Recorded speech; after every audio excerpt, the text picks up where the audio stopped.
দেশের জন্য 9 মাস যুদ্ধ করে আজও দেশ থেকে মুক্তিযোদ্ধা ভাতা পায় তাদের পরিবারেরা। অথচ বছরের পর বছর নিজের দেশকে রেমিটেন্স দেওয়ার জন্য যুদ্ধ করতেছে প্রবাসীরা। সেই প্রবাসীদের লাশটাই নাকি ইউএস বিমান বহন করতে পারবে না।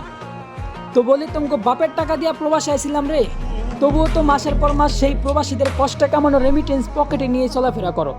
সব প্রবাসীরা মিল্লা যখন তোমাদের ওই ইউএস বিমান বয়কট করে দিমু, তখন দেখবো ঠোঙ্গার মতো খালি বিমান আকাশে ওরা কি করো।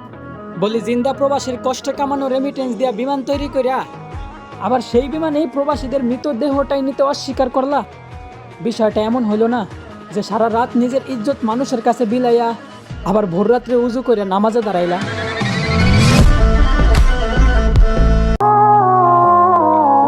দেশের জন্য যুদ্ধ করে মারা গেলে পায় মুক্তিযোদ্ধা ভাতা, আর একটা রেমিটেন্স যুদ্ধ মারা গেলে লাশটা শুধু দেশে নিয়ে যাইবা, এতেই তুমগো এত মাথা ব্যথা।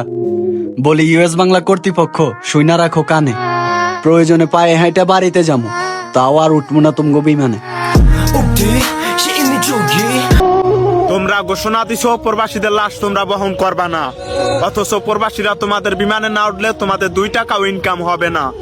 যাই করো ভাইবা চিন্তা কইরো, প্রবাসীদের টার্গেটে পড়ো না, তাহলে কিন্তু কাইন্দাও মাপ পাইবে না।